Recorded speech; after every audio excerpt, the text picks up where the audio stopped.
Prezados e queridos irmãos da TV Caminho Livre, graça e paz do Senhor Jesus. Nesse vídeo eu quero fazer mais algumas observações acerca do assunto besta, Babilônia, fim dos tempos, porque muitas pessoas que não tiveram oportunidade de assistir a alguns vídeos que nós gravamos e publicamos no passado, já tem algum tempo, estão entrando no meu e-mail e me questionando acerca disso. Especialmente sobre esses vídeos que eu fiz recentemente, comentando as afirmações do Dr. Rodrigo Silva acerca do decreto dominical Volta de Jesus, onde ele afirma que, segundo o seu próprio entendimento, esse não é um posicionamento oficial da Igreja Adventista, tudo está pronto, tudo está maduro, como ele mesmo diz, para que o decreto dominical e a volta de Jesus aconteça dentro dos próximos 2 anos. Dentro dos próximos 2 anos. Assim como também, por conta de um estado de dormência coletiva, Deus pode atrasar tudo isso em até 200 anos. Então, o que ele disse, na verdade? Nada. Nada. Não disse nada. Jesus pode voltar daqui a 2 anos, o decreto dominical pode acontecer daqui a 2 anos, assim como pode acontecer daqui a 200 anos. Então, não disse nada. O que foi que ele disse? Para que as pessoas possam... nunca pensei nisso. É mesmo? Com base em quê? O Rodrigo Silva, ele gosta de citar alguns nomes, né, de humanistas, filósofos, cientistas, teólogos, e para, evidentemente, fundamentar as suas conjecturas, né? Mas, meus queridos, mais uma vez, eu gostaria de fazer algumas observações pontuais acerca do que a Igreja Adventista pensa a respeito de besta, a respeito de Babilônia, certo? Para que vocês possam entender o tamanho do imbróglio que a Igreja Adventista tem diante de si, o tamanho do problema que ela tem que resolver e que está diante de si, porque é um problema assumido pela sua escatologia.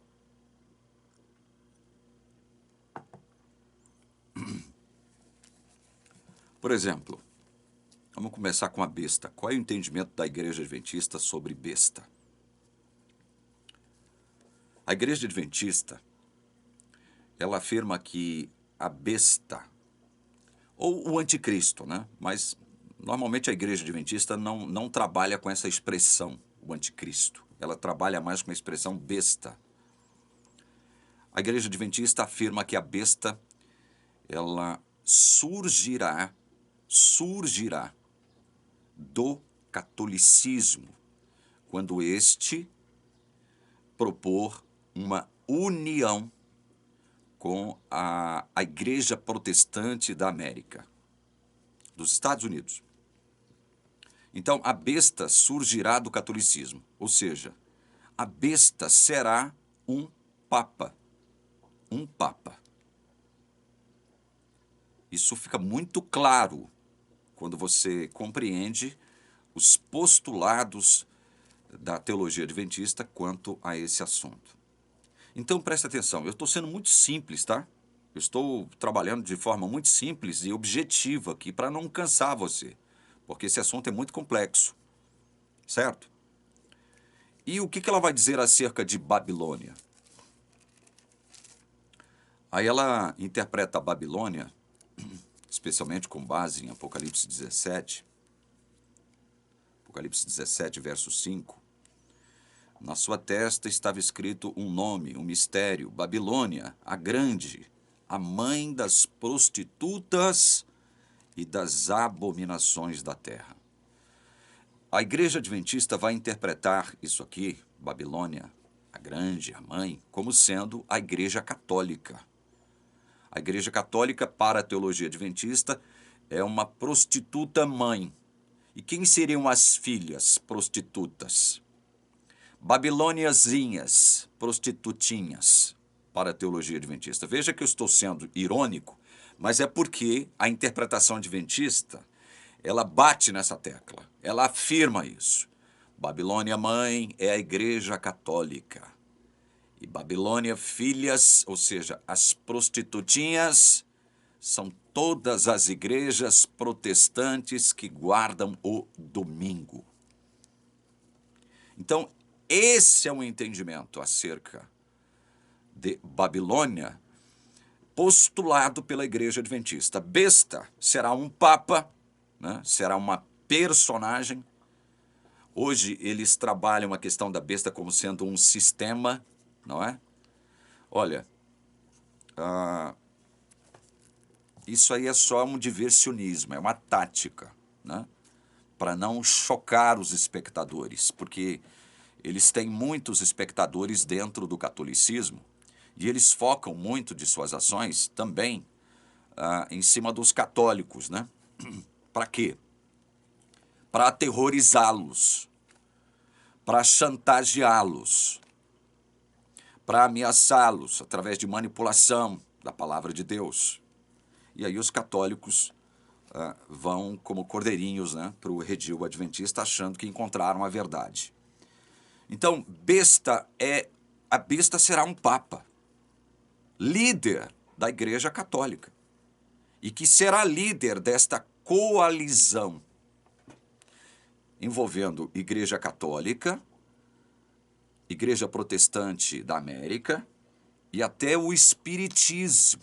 Veja, tudo isso que eu estou postulando, quem é adventista sabe que é assim. Eu estou sendo muito objetivo aqui, certo? Então, besta, papa, Babilônia mãe, Igreja Católica, filhas de Babilônia, igrejas protestantes que guardam o domingo. Esse é o entendimento básico acerca da identificação desses poderes aqui no Apocalipse, certo? Bom, vamos para outro detalhe, antes de partirmos para aquilo que eu acho que é o grande problema da teologia adventista.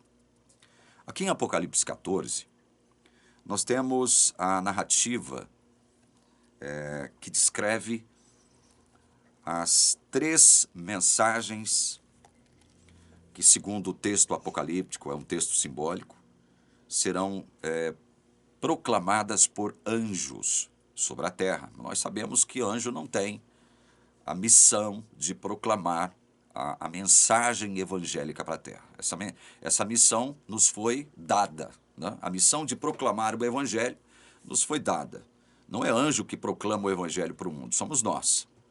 Então, nós temos aqui 3 anjos proclamando uma mensagem específica para a terra, para um tempo específico. E vocês vão, na medida que a gente lê isso aqui, vocês vão entender o que eu estou falando.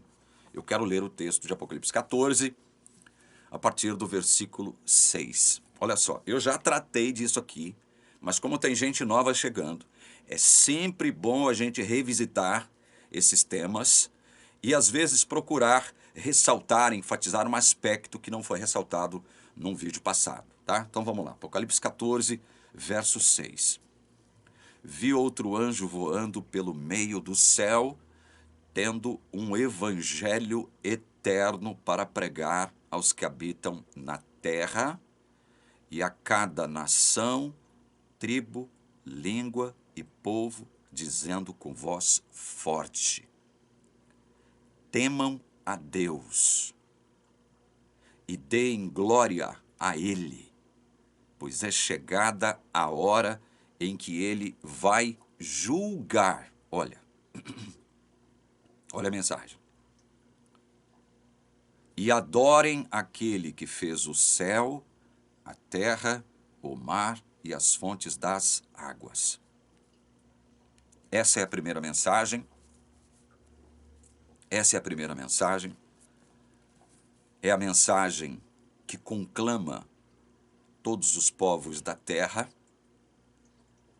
a temerem e adorarem a Deus, temerem e dar glória a o único Deus, o único que merece ser adorado, o único que merece ser temido.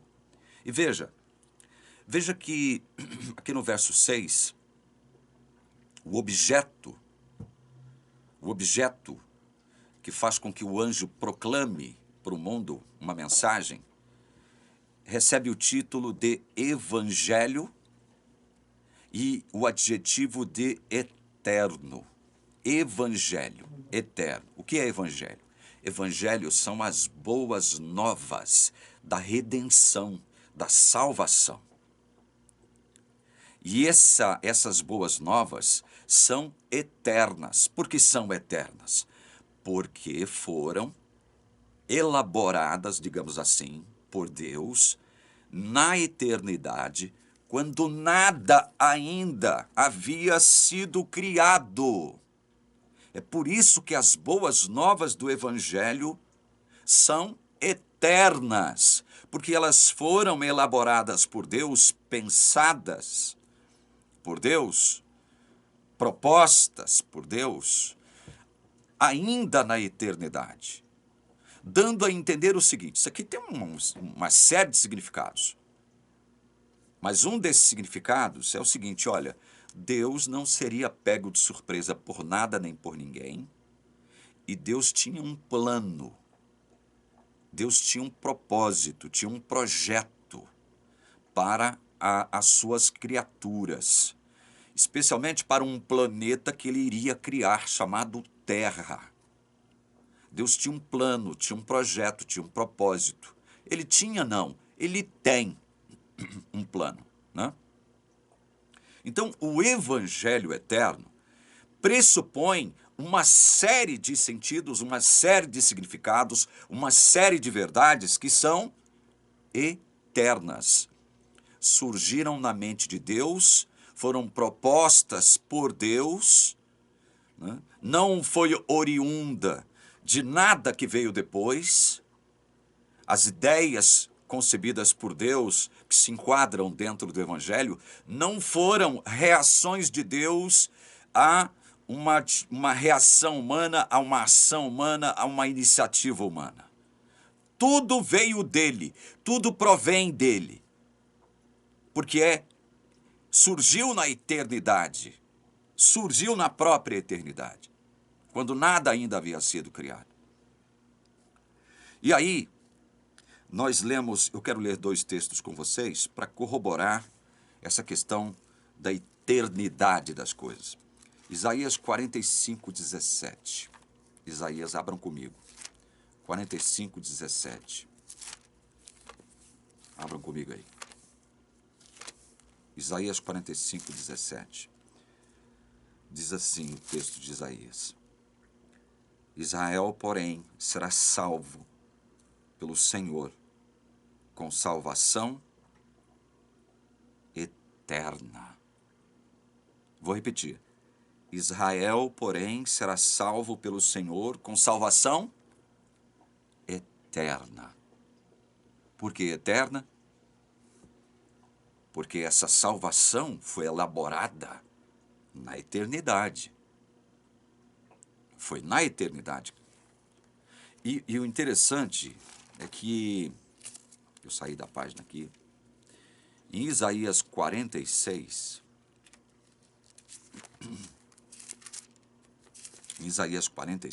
aí na frente, no verso 10, você lê o seguinte: Desde o princípio anuncio o que há de acontecer, e desde a antiguidade revelo as coisas que ainda não sucederam. Eu digo, o meu conselho permanecerá em pé e farei toda a minha vontade. Veja, desde o princípio Deus anuncia o que há de acontecer. desde a antiguidade, revela as coisas que ainda não sucederam. O meu conselho permanecerá em pé, farei toda a minha vontade.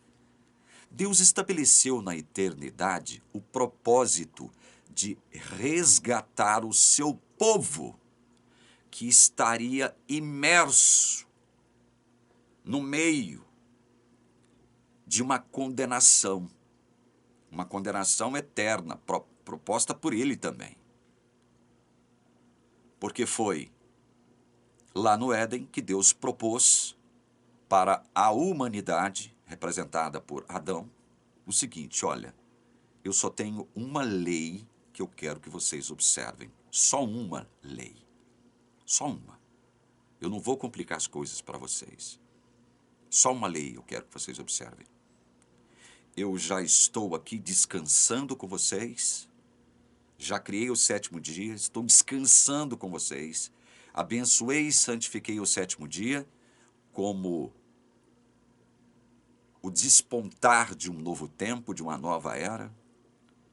Então, no primeiro dia do ser humano, que era um sábado, era um 7º dia, Deus diz para ele: olha, eu só tenho uma lei para vocês. Não coma do fruto da árvore do conhecimento do bem e do mal. É só isso. É só essa lei. Porque no dia que vocês comerem, vocês vão passar a morrer. De tal forma que vocês vão morrer eternamente. Morrendo, morrereis. Esse é o sentido do que Deus diz no hebraico ali. Morrendo, vocês vão morrer. Eternamente. Esta foi a única lei que Deus decretou ali. Então, veja. Deus, ao elaborar o Evangelho, é óbvio que ele fez planos e fazia parte dos seus planos a entrada do pecado no mundo. Deus não foi pego de surpresa com a entrada do pecado no mundo. Deus não foi pego de surpresa. Muita gente acha isso que eu estou afirmando agora chocante e blasfemo, mas não é. Mas não é. Ora, se o Evangelho, que trata das boas novas do resgate, da salvação, da redenção, que se cumpriria através de Cristo, através da obra também do Espírito Santo, ou seja, toda a trindade envolvida nessa obra. Se o Evangelho é eterno, foi elaborado lá na eternidade, é porque Deus decretou permitir a existência do pecado, tendo com isso um propósito que não nos foi revelado, que não nos foi descoberto.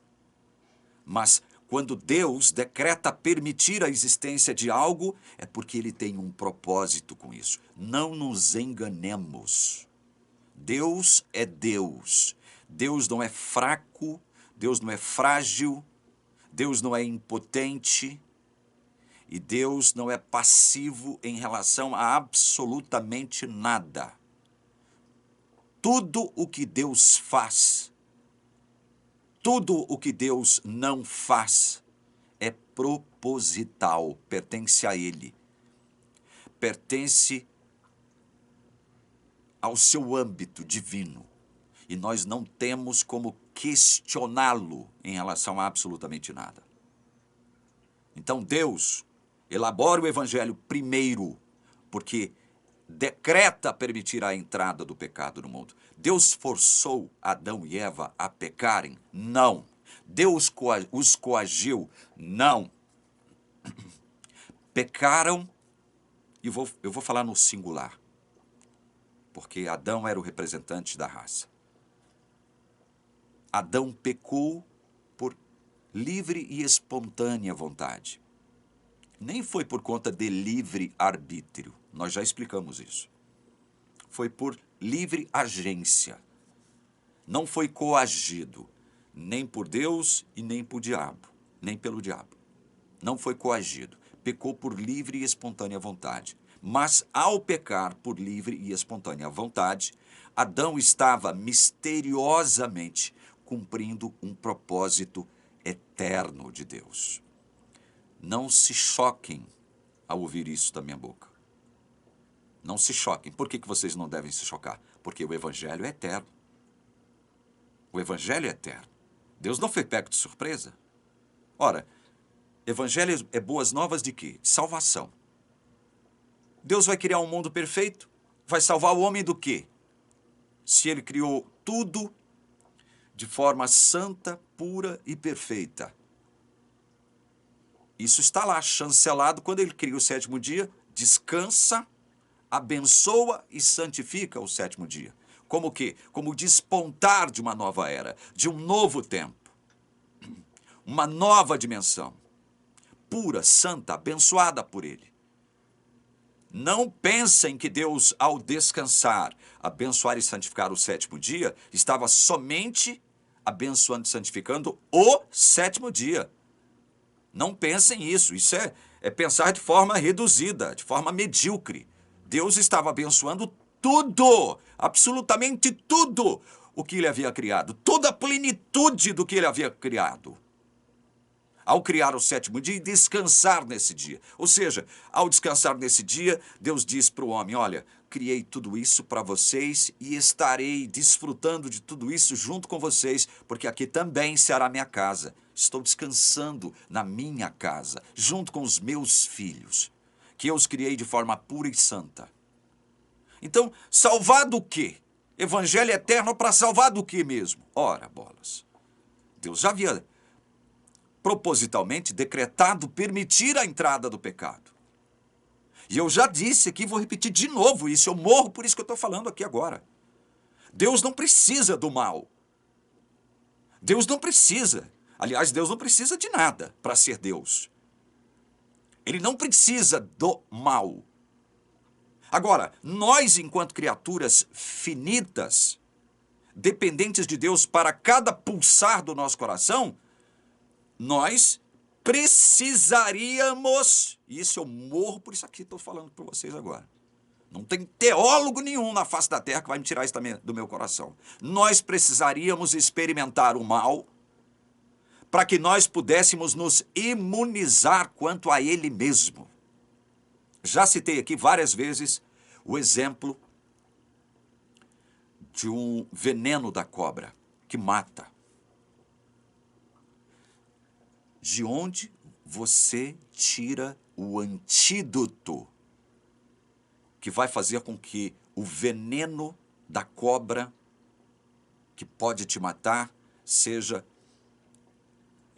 anulado, os efeitos do veneno sejam anulados em você. De onde você tira o antídoto que vai anular os efeitos do veneno da cobra que picou você? De onde você tira? De onde? Me explica. Fala para mim. Não é do próprio veneno? Ou seja, do mal, você retira o quê? Do próprio mal, você retira algo que vai produzir o seu bem. Veja, isso aqui é uma alegoria que eu estou me utilizando, simples, para poder tentar mostrar para você que nós precisaríamos, sim, sermos imunizados quanto ao mal pelo próprio mal. É do veneno da cobra que você tira um antídoto contra os efeitos do veneno da cobra. Como é que eu sei que a luz é melhor do que as trevas? Porque eu experimentei andar em trevas algumas vezes. E percebi que eu não fui feito para andar em trevas. Eu prefiro andar na luz. E sei que as trevas são ruins para mim. A treva é má para mim. Eu não fui criado para viver na treva ou em trevas. Então, mas como é que eu sei que a treva ou as trevas são ruins, são más para mim? Porque eu experimentei algumas vezes andar em trevas. Como é que eu sei que o alívio é que é o bem, é que é bom para mim? Porque eu experimentei a dor. Veja, isso aqui é um termo meu que eu vou usar agora. Essa é a dialética de Deus. É a forma como Deus lida conosco. É uma das formas como Deus lida conosco aqui, nesse mundo. Ou seja, precisávamos experimentar o mal para nos imunizarmos quanto a ele. Sabe por que nós não cairemos mais em toda a eternidade? Sabe por que nós nunca mais pecaremos? Não é porque Deus nos coagirá, não é porque Deus nos trancará, não é porque Deus delimitará as ações da nossa mente. Não. É porque nós, de livre e espontânea vontade, nunca desejaremos experimentar o mal de novo, porque nós já experimentamos o mal e agora nós sabemos que ele é mal. Vocês estão entendendo?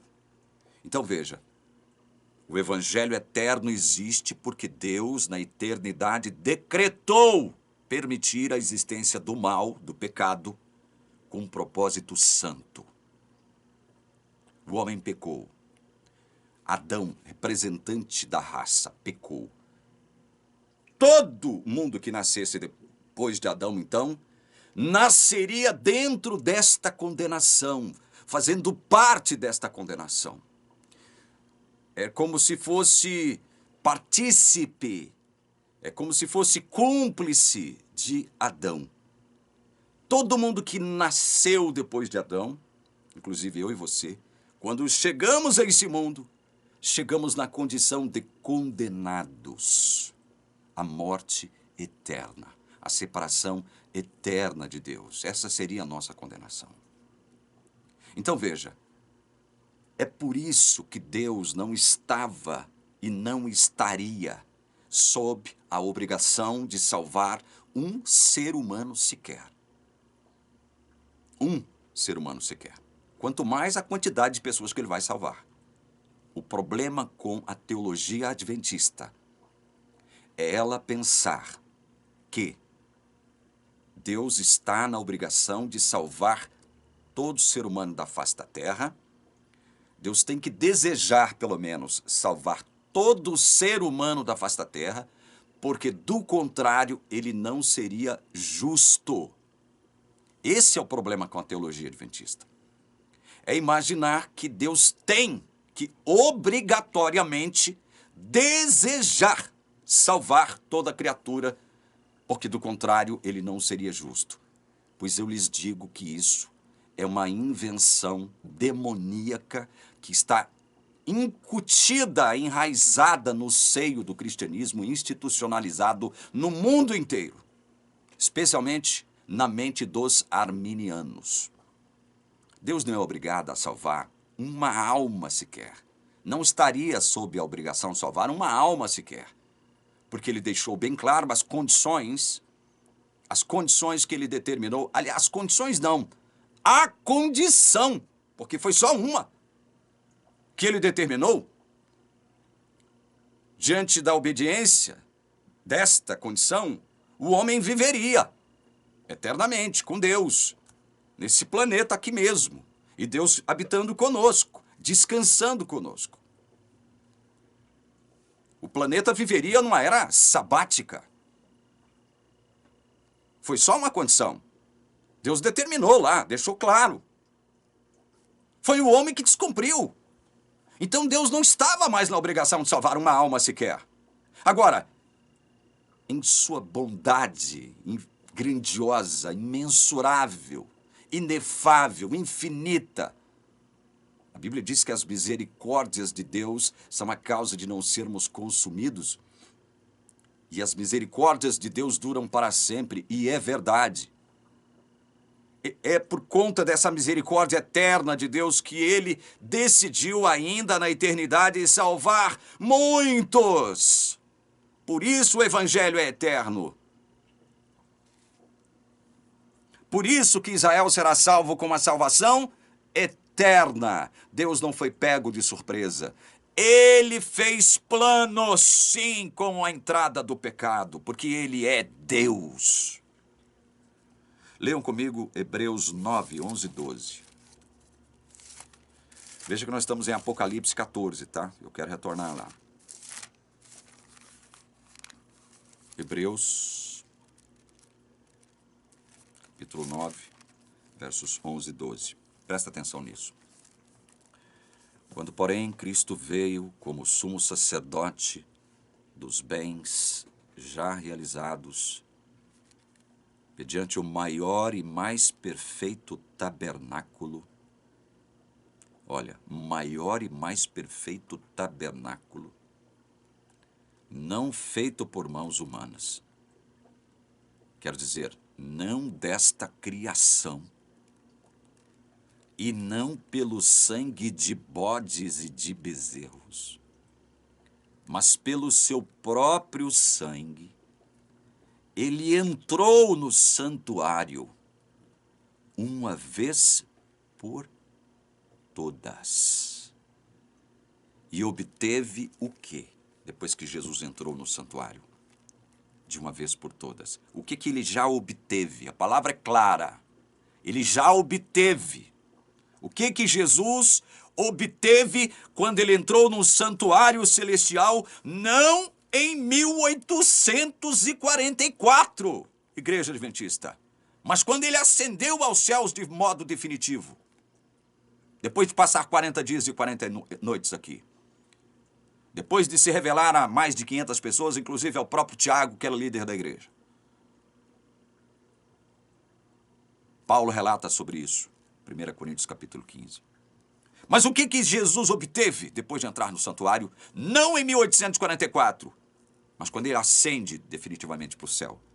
Obteve, eu vou repetir aqui, eu vou enfatizar isso, meu irmão adventista. Estou falando com seriedade a você, estou me dirigindo a você com seriedade.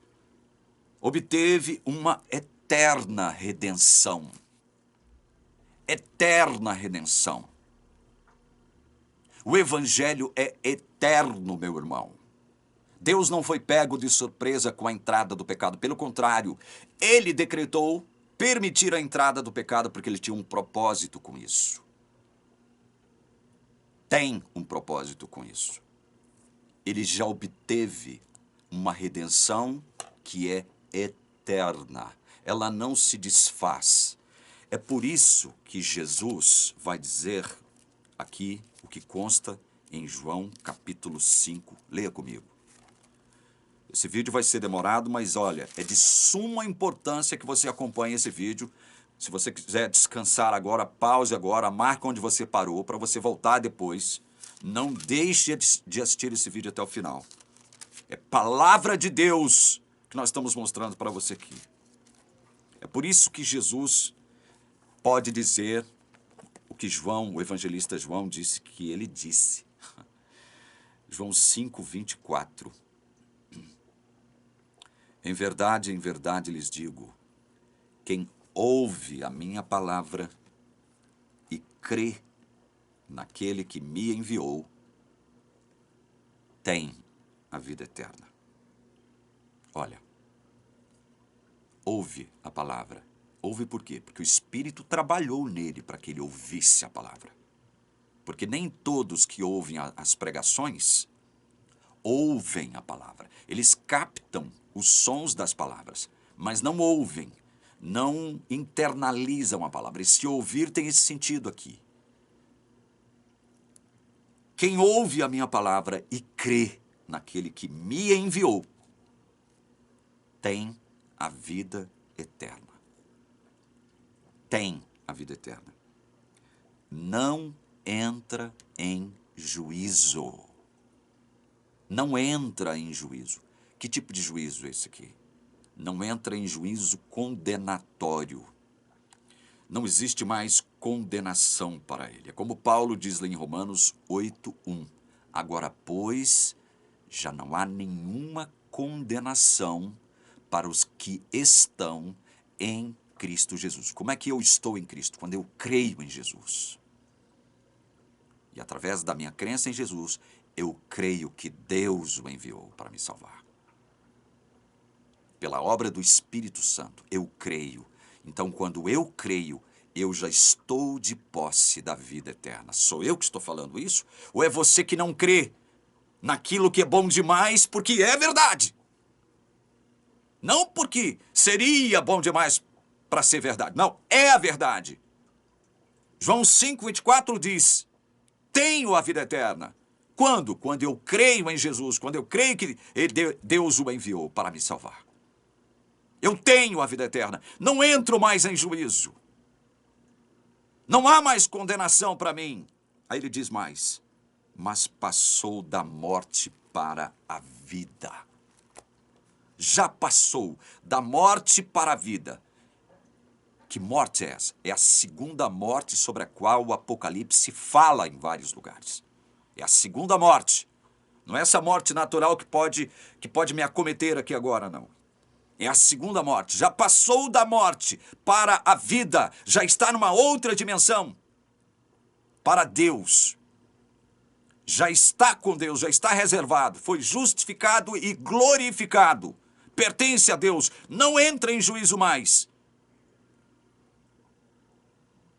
Isto é salvação. Isto é salvação eterna, meus irmãos. Olha o que Jesus nos diz em João 10. De novo vou ler esse texto. Vira e mexe, eu estou lendo ele aqui. 10, 27 e 28. As minhas ovelhas ouvem a minha voz, eu as conheço e elas me seguem. Eu lhes dou a vida eterna. Veja, não é vida provisória. Não é vida mais ou menos.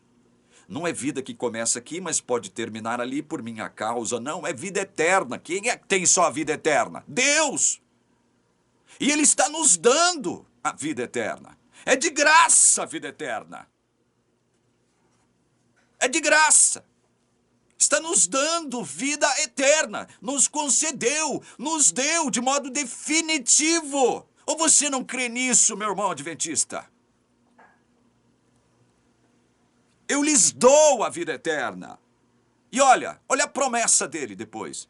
Jamais perecerão, ninguém as arrebatará da minha mão. Jamais perecerão. Isso aqui envolve tempo. Não haverá nenhum tempo em que essas ovelhas de Cristo que foram por ele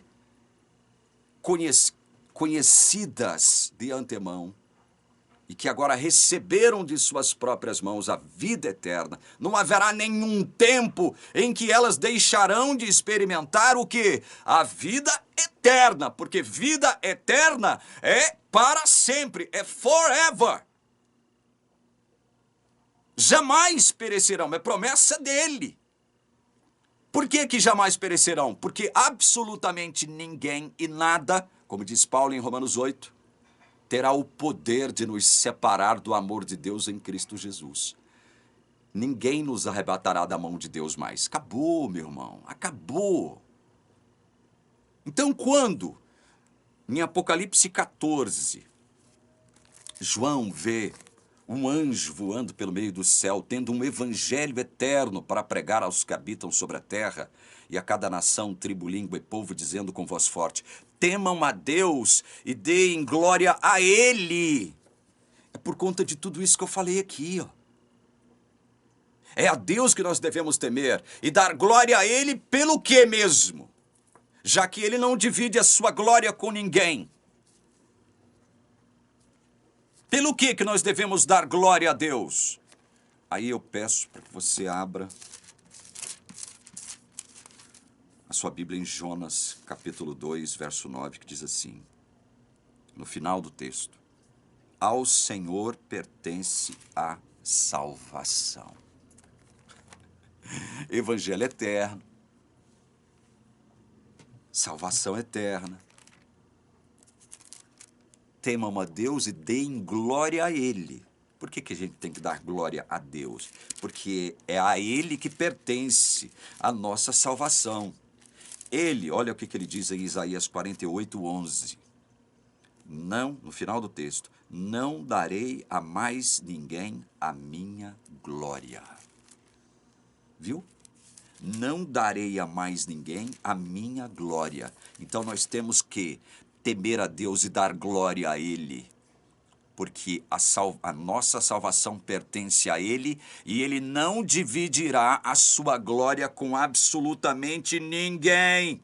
Ele diz aqui em Isaías 42:8, eu sou o Senhor, este é o meu nome, não darei a mais ninguém a minha glória, nem a minha honra, as imagens de escultura. Viram? Por que nós devemos temer a Deus e dar glória a Ele somente? E qual é a razão principal agora dessa mensagem, última mensagem evangélica ao mundo? Porque chegou a hora em que Ele vai julgar. Presta atenção nisso. Ele vai julgar. Quem? Quem que Ele vai julgar?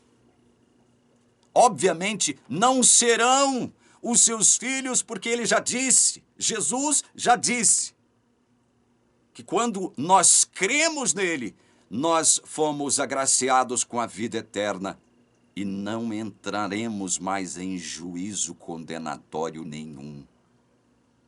Já passamos da morte para a vida. Agora, pois, já não há nenhuma condenação, nenhum juízo para os que estão em Cristo Jesus. Fomos justificados, fomos glorificados, acabou. Então veja, a quem Deus vai julgar aqui em Apocalipse 14? Quem Ele vai julgar? E por que Ele tem essa autoridade de julgar? Olha, temam a Deus, deem glória a Ele, pois é chegada a hora em que Ele vai julgar. E adorem aquele que fez o céu, a terra, o mar e as fontes das águas. É ao Criador. Esse que nos criou é o mesmo que nos salvou. É a Ele que nós devemos adorar.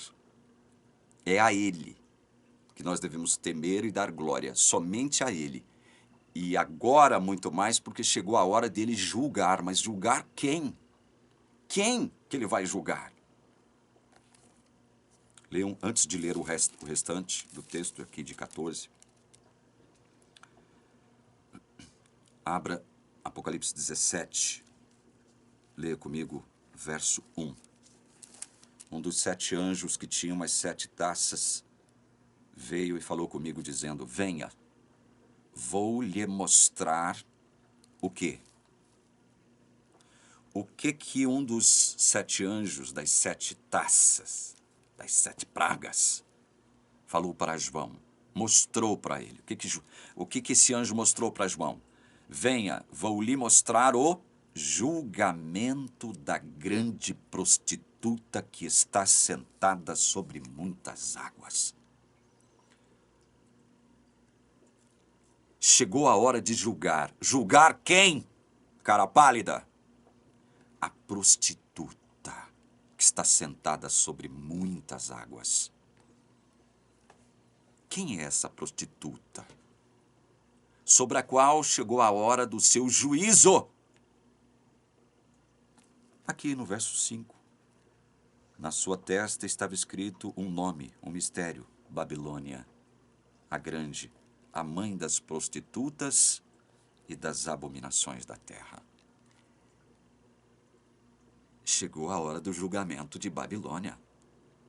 A mãe. Chegou a hora do seu juízo.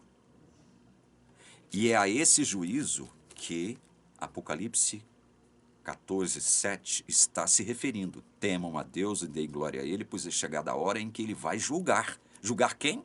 Babilônia. Olha o que segue depois do verso 7.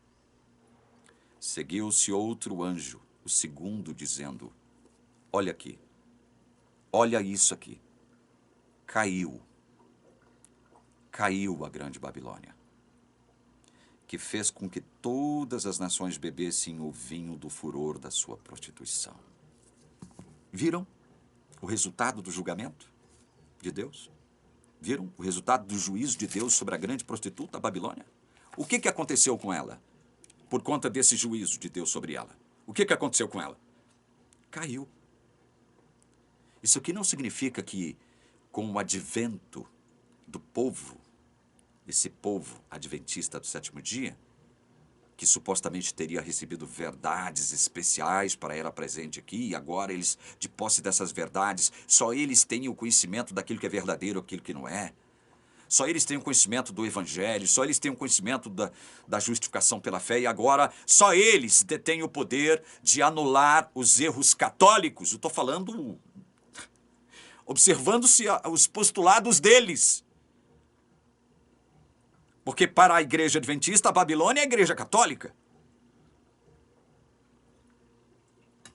E para a igreja adventista, essa mensagem do segundo anjo foi dada lá no passado, nos idos anos 1800 e tarará. Vejam só que arrogância, que prepotência. Então quer dizer que Babilônia caiu para a igreja adventista, porque agora a igreja adventista é detentora de muita luz, e agora ela desmascarou os erros católicos. Quer dizer que antes da igreja adventista existir, antes desse movimento adventista, ninguém sabia o que de errado, em termos doutrinários, a igreja católica praticava. E ninguém denunciava isso. Pelo amor de Deus, isso é patético, ridículo. É patético. É ridículo você imaginar isso. Quer dizer que antes do movimento adventista, antes da igreja adventista, nunca houve no seio do cristianismo ninguém que soubesse das traquinagens doutrinárias que a igreja católica engendrou e praticou, de tal modo que pudesse denunciar isso, desmascarando-a. É claro que houve. A própria Inquisição é uma prova disso. A igreja católica matou e perseguiu muitos cristãos justamente por conta disso. Porque havia já gente cristã, de fato, de verdade, denunciando seus erros doutrinários gravíssimos, diga-se passagem. Eu não estou aqui passando pano para as doutrinas errôneas da Igreja Católica, não. Mas eu tenho que ser justo. Eu tenho que ser justo. Eu também não posso chegar aqui, assim como os adventistas, de forma arbitrária e dizer Babilônia mãe é a Igreja Católica. Não posso. E vou mostrar para vocês por que não. Vou mostrar para vocês agora por que não. Eu estou mostrando já para vocês. A queda de Babilônia, que é descrita aqui pela mensagem do segundo anjo em Apocalipse 14, é uma queda que foi produzida pelo juízo de Deus sobre ela, Babilônia. Mas o que foi, veja bem, o juízo de Deus determinou a queda de Babilônia.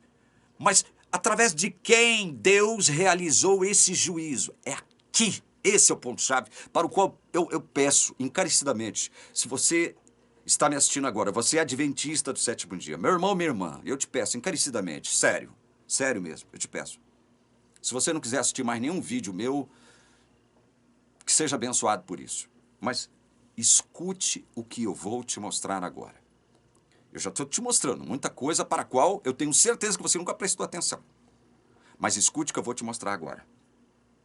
O segundo anjo diz, caiu Babilônia. Por que ela caiu? Porque chegou a hora de Deus julgar. Julgar quem? Ela. Apocalipse 17 diz, um dos anjos que seguravam as 7 taças das pragas mostrou a João o julgamento da prostituta. Babilônia, mãe. Juízo dela chegou. Agora, através de quem Deus processou esse juízo? Através de quem? Quais foram os instrumentos utilizados por Deus para fazer com que Babilônia caísse? Quais foram os instrumentos?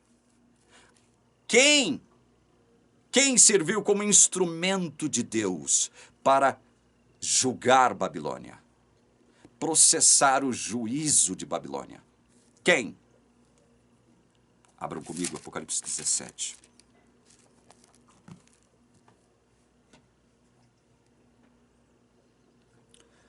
Leia comigo a partir do verso 15. Aliás, a partir do verso 12, tá? Apocalipse 17, a partir do 12. Os 10 chifres que você viu são 10 reis que ainda não receberam reino, mas recebem autoridade como reis. Com quem? Com a besta. Durante 1 hora. Estes quem? Besta e os 10 chifres. estes têm um mesmo quê? Propósito. Olha, presta atenção nisso. Vá com calma. O mesmo propósito. E oferecem a besta. Aliás, estes aqui, ó, é uma referência aos 10 chifres. Porque eles oferecem à besta o poder e a autoridade que possuem. Obviamente, eles receberam esse poder aqui do dragão, de Satanás, do próprio Satanás. Isso está ali em Apocalipse 13, a partir do verso 1. É o dragão, é o próprio Satanás que confere poder e autoridade a esses instrumentos, não é? Nós sabemos disso. Inclusive a própria besta. É o dragão que oferece o seu trono e a sua autoridade à besta. Então, os 10 chifres também recebem autoridade do dragão. E aí, estes têm o mesmo propósito e oferecem à besta o poder e a autoridade que possuem. Transferem o seu poder, a sua autoridade para a besta. E veja, besta aqui é uma personagem. A besta aqui é o próprio anticristo. Então vamos lá. Lutarão contra o cordeiro e o cordeiro os vencerá. Isso aqui é uma antecipação do que vai acontecer, olha. Lutarão contra o cordeiro e o cordeiro os vencerá, pois é o Senhor dos senhores e Rei dos reis. Quem é que vai lutar contra o cordeiro? Quem é que vai lutar contra o cordeiro? Presta atenção nisso, adventista. Presta atenção nisso que a Bíblia está revelando. Quem é que vai lutar? Olha, lutarão. Lutarão. Quem vai lutar contra o cordeiro? A besta e os 10 chifres. A besta e os 10 chifres. São eles que lutarão contra o cordeiro. Presta atenção. Não tem Babilônia aqui. Não tem Babilônia. Vou mostrar para vocês por que não tem. Já estou mostrando. Lutarão contra o cordeiro e o cordeiro os vencerá, pois é o Senhor dos senhores e o Rei dos reis. Serão vencedores também, olha só, os chamados, quem? Eleitos e fiéis que estão com o cordeiro. Quem é que vai vencer essa última batalha? Quem é que vai vencer esse Armagedon? O cordeiro e nós que estaremos junto com ele. Os eleitos. Presta atenção nisso, irmãos. Eleitos. Eleitos são os escolhidos. Foram escolhidos quando mesmo? Na eternidade, porque o evangelho é eterno. E aí o texto continua. Verso 15. O anjo disse ainda: as águas que você viu, onde a prostituta está assentada, agora ele volta a falar de Babilônia, ó. São povos, multidões, nações e línguas. Não está falando que são todos os povos, todas as multidões, nações e línguas. Não está falando que são todos, tá? Não são todos. Os 10 chifres que você viu e a besta, esses, olha aqui. Os 10 chifres que você viu e a besta, esses farão o que contra a prostituta? Odiarão a prostituta. Odiarão a prostituta. Eles quem? Os 10 chifres e a besta. Eles a deixarão devastada e nua. Comerão as carnes dela e a queimarão no fogo. Olha, eles a deixarão devastada e nua, comerão as carnes dela quem? Da prostituta, Babilônia. E a queimarão no fogo. Está vendo o juízo? O juízo sobre Babilônia sendo executado pela besta e pelos 10 reis. Olha como isso aqui é chocante também. Porque Deus, olha, incutiu no coração deles quem? Os 10 chifres e a besta. Que realizem o seu propósito. Que propósito? Juízo sobre Babilônia. Julgamento. Esse é o propósito de Deus. E quem foi que incutiu na besta e nos 10 chifres para destruírem Babilônia? Quem foi que incutiu? Deus incutiu. Deus, porque Deus é soberano. Deus incutiu no coração deles que realizem o seu propósito, executem-no de comum acordo e deem à besta o reino que possuem, até que se cumpram as palavras de Deus. A mulher que você viu é a grande cidade que domina sobre os reis da terra. A Igreja Adventista diz que isso aqui é Roma. É uma piada isso aqui, né? É uma piada isso aqui. Roma. É ocidentalizar aquilo que não tem nada a ver aqui, nesse contexto, com o Ocidente. É trazer o Ocidente para um cenário de protagonismo, quando o cenário e os protagonistas estão no Oriente Próximo.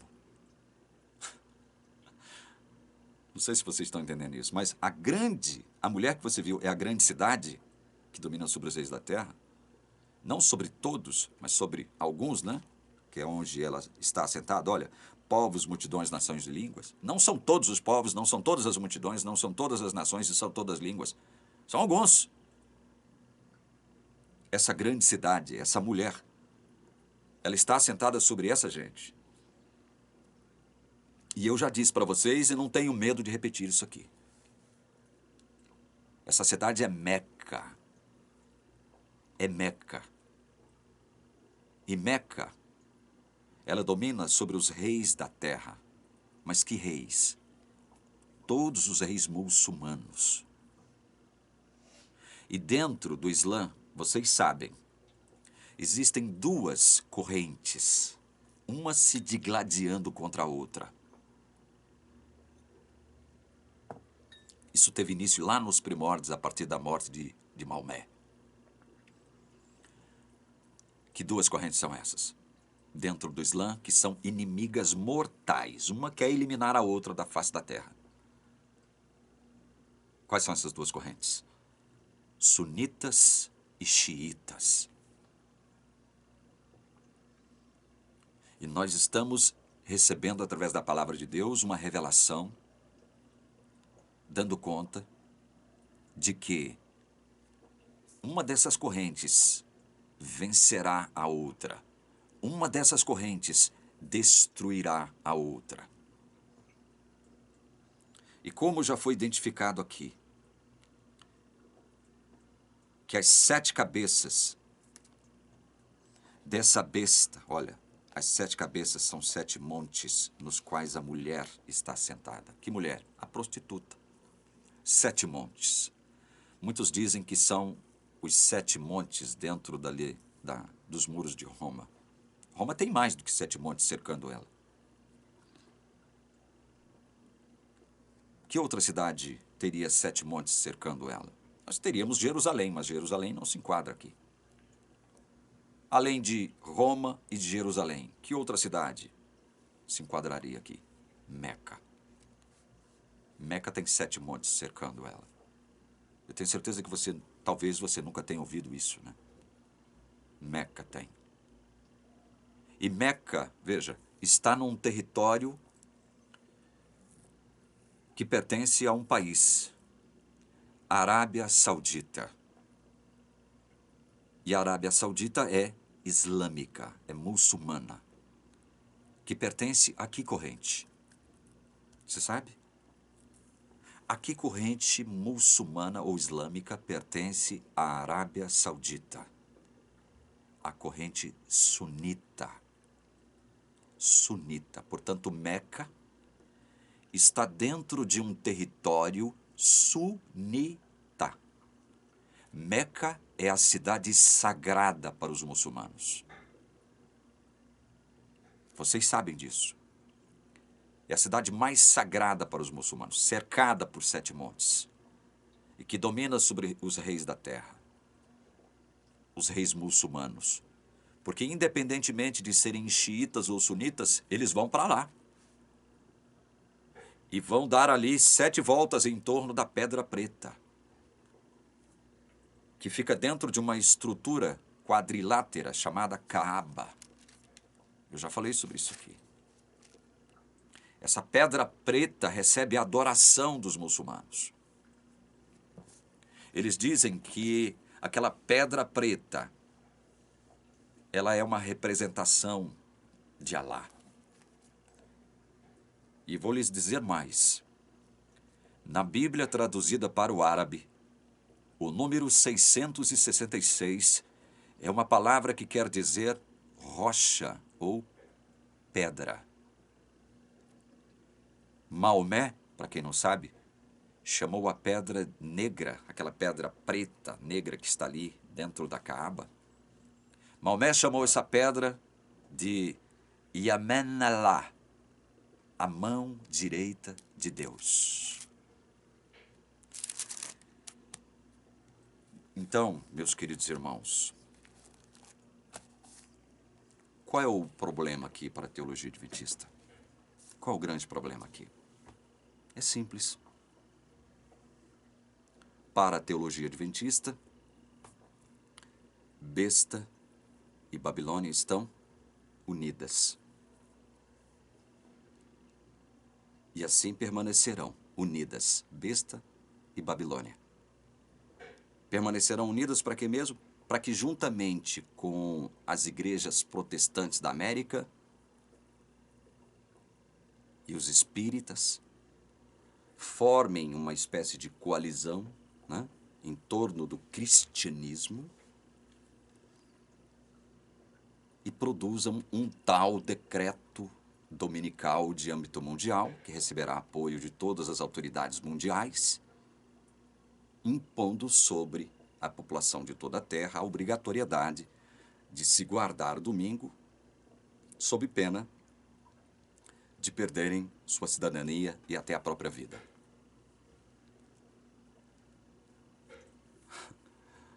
Besta, Papa. Babilônia Mãe, Igreja Católica,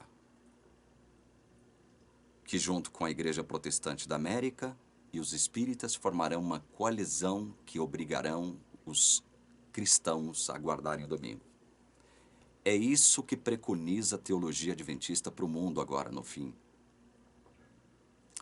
Mas diante da revelação bíblica, você percebeu que besta, juntamente com 10 chifres, que são reis, 10 reis, destruirão Babilônia. Se nós pegarmos a chave hermenêutica da teologia adventista, o que vai acontecer então? Se você pega a chave hermenêutica da igreja adventista que diz besta, Papa, Babilônia, Igreja Católica, o que vai acontecer? O Papa, com auxílio de 10 reis, destruiria a Igreja Católica porque é o que está profetizado. E aí? Papa sem a Igreja Católica? O Papa destruindo a sua própria igreja? É isso mesmo que vai acontecer? É isso mesmo que vai acontecer, meu irmão adventista? É isso mesmo que preconiza, que propugna para o mundo a sua teologia? É isso que vai acontecer? Então presta atenção, irmão. Presta atenção. Voltemos para encerrar esse vídeo em Apocalipse 14. Verso 8. Seguiu-se outro anjo, segundo dizendo, caiu. Caiu a grande Babilônia, que fez com que todas as nações bebessem o vinho do furor da sua prostituição. Todas as nações beberam do vinho do furor da prostituição de Babilônia. Todas as nações. Que vinho seria esse? Que vinho seria esse? Senão o petróleo. Todas as nações dependem do petróleo que está ali na região do Oriente. Todas as nações. Isso aqui não tem nada a ver com doutrinas católicas prevalecendo em todas as nações, porque nem todas as nações são católicas. Isso é muito fácil e simples de deduzir. E Babilônia cai, não é porque agora a Igreja Adventista recebeu uma mensagem e está denunciando seus erros dogmáticos, doutrinários, não. Babilônia cai porque ela agora foi objeto do juízo de Deus. Babilônia cai porque Deus se utilizou da própria besta para destruir Babilônia, para derrubar Babilônia. Juntamente com o auxílio de 10 reis, 10 autoridades mundiais islâmicas. Babilônia cai por conta do juízo de Deus.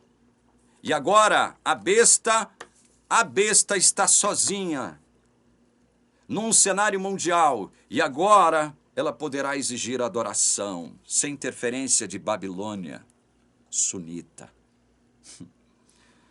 Verso 9 de Apocalipse 14. Seguiu-se a estes outro anjo, o terceiro, dizendo com voz forte: se alguém adora a besta e a sua imagem, e recebe a sua marca na testa ou na mão. Olha, então agora, essa mensagem só é promulgada, por quê? Porque a besta agora está sozinha e está exigindo adoração, inclusive de uma segunda besta que surge no cenário mundial, que está ali profetizada no Apocalipse 13, capítulo anterior, e que pede adoração de todos para a primeira besta. Então, essa mensagem aqui, se alguém adora a besta e sua imagem, recebe a sua marca na testa ou na mão, tal, ela só tem importância se no cenário mundial a besta já tenha se manifestado e esteja exigindo adoração. Isso aqui, meus irmãos, não tem nada a ver com adventismo. Adventista fala, terceira mensagem angélica, não sei o quê. Não sabe do que está falando. Também esse beberá do vinho do furor de Deus, preparado sem mistura no cálice da sua ira, e será atormentado com fogo e enxofre diante dos santos anjos e na presença do Cordeiro. Isso quer dizer o quê? Que tudo se desembocará na volta de Jesus. A besta e todos seus seguidores serão fulminados na presença do Cordeiro e dos santos anjos, na volta de Jesus, na própria volta de Jesus. Na própria volta de Jesus. A terceira mensagem angélica se desembocará na volta do Senhor Jesus, que com o esplendor da sua glória destruirá besta e os seus seguidores.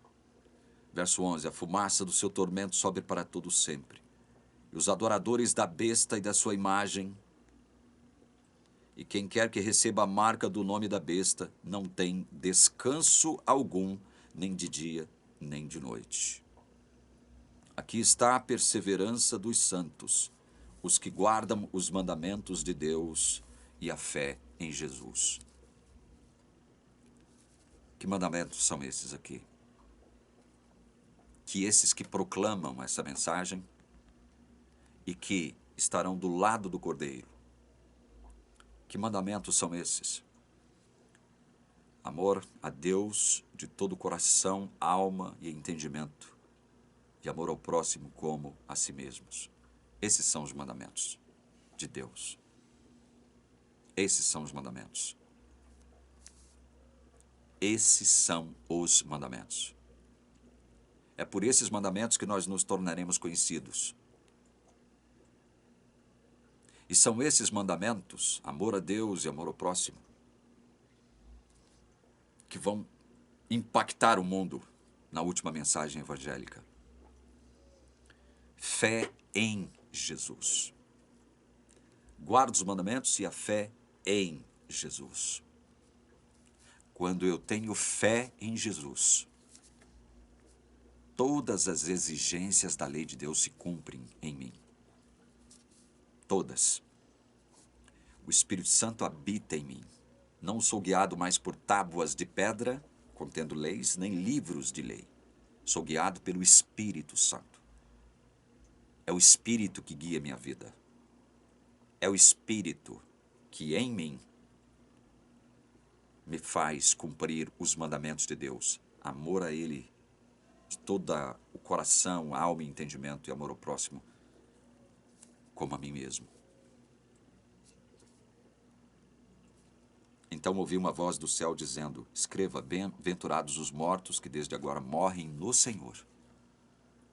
Sim, diz o Espírito, para que descansem das suas fadigas, pois as suas obras os acompanham. Muitos perderão a vida.